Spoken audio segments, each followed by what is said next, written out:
నమస్తే అండి, నేను రోజా. ఫిష్ వెంకట్ ఈయన ప్రస్తుతం చావు బ్రతుకుల మధ్య ఉన్నటువంటి పరిస్థితి. ఎందుకంటే కిడ్నీలు రెండు పాడైపోయినాయి, అదేవిధంగా షుగర్ సమస్య ఉంది. సో దాంతో మరోసారి హాస్పిటలైజ్ అయితే ఆ వీడియోలన్నీ కూడా బయటకు వచ్చినటువంటి పరిస్థితి. ఇక్కడ దాకా సిచ్యువేషన్ ఎందుకు తెచ్చుకున్నాడు పక్కన పెడితే, ప్రభాస్ గారు చాలా మంచివాడు, చాలా మంచి మనిషి. ప్రభాస్ గారే కాదు, ప్రభాస్ ఫ్యాన్స్ కూడా చాలా మంచివాళ్ళు. వీళ్ళంత వరకు వాళ్ళు ఎవరితో పెట్టుకోరు, ఎవరిని టార్గెట్ చేయరు. అనవసరంగా అందరు హీరో అభిమానులతో కలిసి ఉండే బ్యాచ్ ఏదైనా ఉందంటే సినిమా ఇండస్ట్రీలో అదే బ్యాచ్ అని చెప్తాను. అది పవన్ కళ్యాణ్ గారి అభిమానులతో కలిసి ఉంటారు, ఎన్టీఆర్ గారి అభిమానులతో, రామ్ చరణ్ గారి అభిమానులతో, అలా ఈ హీరో పేరు చెప్పట్లేదు అనుకోవద్దు, అల్లు అర్జున్ అభిమానులతో, అందరు హీరో అభిమానులతో వాళ్ళు కలిసే ఉంటారు అన్నమాట. సో కాబట్టి ఆ మంచితనం, ప్రభాస్ మంచితనం మామూలు మంచితనం కాదు. ఇతన్నే కాదు, ప్రభాస్ వచ్చేసి ప్రభాస్ శ్రీని అని చెప్పేసి ఇంకో అతను ఉండేవాడు. అతన్ని కూడా చాలా వరకు హెల్ప్ చేసి ఆదుకున్నాడు అనమాట. సినిమా అవకాశాలు లేక ఇబ్బందులు పడుతున్నటువంటి, డిప్రెషన్ ఫేస్ అవుతున్నటువంటి రోజులు. సో మంచోళ్ళ గురించి మంచిగా చెప్పుకోవాలన్నమాట. వాళ్ళ సినిమాలు మంచిగా ఆడాలని కోరుకోవాలా. ఎందుకంటే ప్రభాస్ ఎప్పుడు కూడా కమర్షియల్ వ్యక్తి కాదు. కమర్షియల్గా ఏదో అబద్ధాలు చెప్పి అందరినీ దగ్గరికి తీసుకుందాం, లేదంటే తమ గొప్పలు తమ డబ్బా కొట్టుకుందాం అని చెప్పేసి చూసుకునేటటువంటి వ్యక్తిత్వం ఉన్నటువంటి వ్యక్తి అయితే కాదు.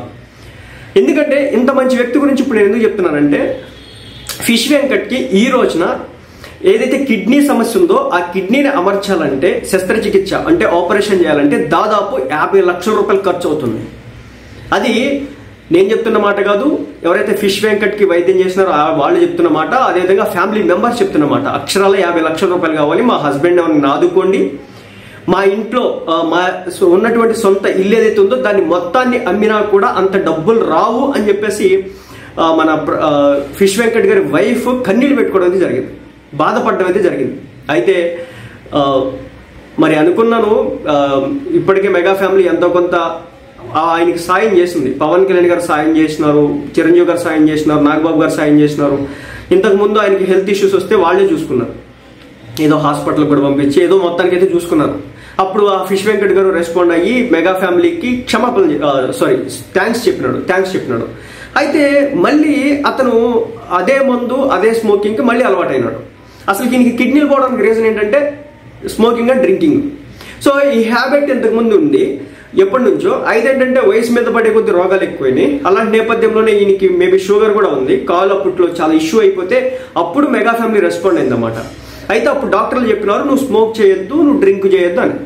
కానీ ఈయన ఖాళీగా ఉంటాడా? లేడు. ఆ వైద్యం అందించిన తర్వాత, అప్పుడు చేసిన తర్వాత, మొత్తం అయిపోయిన తర్వాత మళ్ళీ ఈయన స్టార్ట్ చేసినాడు స్మోక్ చేయడం, డ్రింక్ చేయడం. దాని నెక్స్ట్ ఎఫెక్ట్ ఎలా చూపించింది? కిడ్నీలు కొట్టేసింది గట్టిగా. దాంతో ఒక పక్క షుగర్. ఒక విషయం గుర్తుపెట్టుకోండి, ఒక స్థాయి వరకు బాడీ మనల్ని విపరీతంగా సపోర్ట్ చేస్తుంది.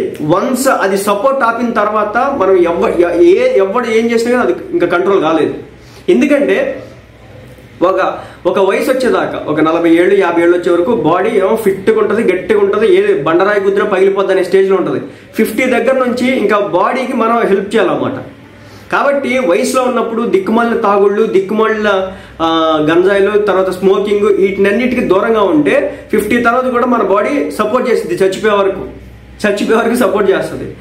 అందుకే ఇప్పుడు ఆయన కిడ్నీలు కొట్టడానికి రీజను మందు, ఆల్కహాల్. కాబట్టి ఇప్పుడు మొత్తానికైతే ఎవరు కూడా ముందుకు రాలా. వీడియోలు సోషల్ మీడియాలో సర్క్యులేట్ అయినాయి. ఆయన హెల్త్కి అంటే సుమన్ టీవీకి సంబంధించిన యాంకర్ ఏదో మాట్లాడే ప్రయత్నం చేశారు, చివరికి మాట్లాడినటువంటి స్టేజ్. సో ఇలాంటి క్రమంలో సినిమా ఇండస్ట్రీ నుంచి మంచు విష్ణు ఏమైనా రెస్పాండ్ అవుతాడేమో అని చెప్పేసి అందరూ కూడా అనుకున్నారు. ఎందుకంటే మూవీ ఆర్టిస్ట్ అసోసియేషన్కి ఎలక్షన్స్లో గెలిచి ఇప్పుడు 2-3 సంవత్సరాలు అయినట్టుంది. మరి 2 సంవత్సరాల్లో మరి వీళ్ళకి హెల్త్ కార్డులు ఇచ్చినామని, అది ఇచ్చినామని, ఇది ఇచ్చినామని చెప్పినారు. మరి ఎంత ఇచ్చినారో తెలియదు అన్నమాట నాకైతే, ఎందుకంటే అది మనకు సంబంధించిన సబ్జెక్ట్ కాదు కాబట్టి. బట్ ఈ మా ఎలక్షన్స్ అని జరిగేది ఏంటంటే, ఎవరైతే మా మూవీ ఆర్టిస్ట్ అసోసియేషన్ మెంబర్లు ఉన్నారో వాళ్ళందరికీ సంబంధించి హెల్త్కి సంబంధించి కావచ్చు, పెన్షన్కి సంబంధించి కావచ్చు, అన్నింటినీ మేమే చూసుకుంటామని చెప్పేసి ఏదో హామీల మీద హామీలు ఇచ్చేసి వీళ్ళు వెళ్తారనమాట. బట్ అది వర్కౌట్ కాదు. అయితే ఇప్పుడు ఫిష్ వెంకట్ విషయంలో ఇంత రచ్చ ఎక్కుతుంటే, సో అతను మంచి యాక్టర్, చాలా సినిమాలు చేసినప్పటికీ కూడా కనీస రెస్పాన్స్ అనేది కనిపించారు బయటికి. మరి వాళ్ళు ఇంటర్నల్ గా మంచు విష్ణు గారు వచ్చి ఏమైనా సపోర్ట్ చేసినారా, లేదంటే మంచు ఫ్యామిలీ ఏదైనా సపోర్ట్ చేసినారా నాకైతే తెలియదు. కానీ బయటికి అయితే ఎక్కడ కూడా వీళ్ళు సపోర్ట్ చేస్తున్నట్టు కనిపిస్తున్నారు. అదేవిధంగా సినిమా ఇండస్ట్రీ అంటే అన్ని సినిమా ఇండస్ట్రీ వాళ్ళు అవకాశాలు ఉండాలి. ఇప్పుడు టాలీవుడ్ లోకి వచ్చేసి తమిళ వాళ్ళు రావాలి, హిందీ వాళ్ళు రావాలి, కర్ణాటక వాళ్ళు రావాలి. కానీ తెలుగు వాళ్ళు మాత్రం వాళ్ళు తీసుకోరు. ఒకవేళ తీసుకున్నా కానీ సపోర్ట్ అనేది ఉండదు. ఒక వింత చెప్తా, మీకు పాకిజా తెలుసు కదా, అదే పాకిజా అంటే వాసుకి గారు పాకిజా క్యారెక్టర్ చేసినారు. ఆయన పేరు వచ్చేసి బాబు మోహన్తో ఒక సినిమాలో బాగా పాపులర్ అయినారు. ఆమె వచ్చేసి తమిళనాడులో అంత పెద్ద సినిమా ఇండస్ట్రీ ఉంచుకొని ఒక సూర్య, ఒక రజనీకాంత్ గారు, ఒక విజయ్ గారు, అలాంటి పెద్ద పెద్ద టాప్ యాక్టర్లు, చియాన్ విక్రమ్ గారు, ఇలాంటి విజయ్ సేతుపతి గారు, ఇలాంటి చాలా మంది యాక్టర్లు ఉంచుకొని కూడా ఆమె మన ఇండస్ట్రీ దగ్గరికి వచ్చి మన ఇండస్ట్రీ నుంచి ఎవరైనా సపోర్ట్ చేస్తారని చెప్పేసి చేతులు జాల్చుతున్నటువంటి పరిస్థితి. మొత్తానికి పవన్ కళ్యాణ్ గారిని కొంచెం దయదలిచి ఆమెకు ఒక 2 లక్షలు ఇచ్చి పంపించినట్టు ఎన్నో మనం. అలాగే పావలా శ్యామల గారికి కూడా మెగా ఫ్యామిలీ చాలా చేసిందన్నమాట. అంటే ఇలా వీళ్ళు ఇండివిజువల్గా చేయడమే తప్ప వీళ్ళకి ఒక బోర్డు ఉందనో లేకపోతే వీళ్ళు మూవీ ఆర్టిస్ట్ అసోసియేషనే ఉందనో, సో ఈ అసోసియేషన్ పరంగా వీళ్ళు ఏం చేస్తున్నారు, ఎంత చేస్తున్నారు ఎవరు కూడా అర్థం కావట్లేదు. అయితే ఇప్పుడు ప్రభాస్ గారు రెస్పాండ్ అయ్యాడండి. ఈయన రెస్పాండ్ అవ్వకపోతే కనుక చెప్తున్నా కదా, లిటరల్గా నేను ఆ మాట అనకూడదు, ఆల్మోస్ట్ ఎడ్జ్కే. ఎందుకంటే కిడ్నీలు కొట్టేసిన తర్వాత డయాలసిస్ చేసినా కానీ బాడీ రెస్పాండ్ కాకపోతే అయిపోతారు. అది పరిస్థితి. ఇప్పుడు ఈయనకి ఒక కొత్త కిడ్నీ అమర్చాలా, కొత్త కిడ్నీ ఎవరైనా ఇస్తారా? సో ఇప్పుడు ఆ మనిషిని మాట్లాడుకుంటే ఎవరైతే ప్రభాస్ గారు అసిస్టెంట్ ఫోన్ చేసి భరోసా ఇచ్చినారో, అమ్మ ఎంత మెడికల్ ఖర్చు అయితే అంత మెడికల్ ఖర్చు మేమే చూసుకుంటాం, ఫస్ట్ కిడ్నీ చూసుకోండి, ఆయనకి కిడ్నీ ఎవరైనా దానం చేస్తే కనుక, అంటే ఎవరు దానం చేస్తారో వాళ్ళ ఫ్యామిలీ మెంబర్స్లో ఎవరిదైనా సెట్ అయితే తీసుకోవడం తప్ప చేసేది ఏం లేదు. మేబీ నేను అనుకోవడం, మరి మనం అంత ఎక్స్ట్రీమ్ లెవెల్కి వెళ్ళి మాట్లాడడం కూడా కరెక్ట్ కాదు. కానీ బట్ అతనికి కిడ్నీ ఎవరైనా ఇవ్వగలిగితే కనుక దానికి సంబంధించి మెడికల్ ఎక్స్పెన్సెస్ ఏవైతుండయో వాటన్నిటిని కూడా మేమే ఇస్తాం అని చెప్పేసి ప్రభాస్ గారు తరపు నుంచి ఫోన్ కాల్ అయితే వచ్చింది. ఈ విషయం నేను చెప్తున్న మాట కాదు, ఏకంగా ఫిష్ వెంకట్ గారి డాటరో వాళ్ళ కుటుంబ సభ్యులు ఎవరో ఒకళ్ళు బయటకు వచ్చి చెప్పినటువంటి పరిస్థితి, ప్రస్తుతం ఈ వార్త సర్క్యులేట్ అవుతున్నటువంటి పరిస్థితి.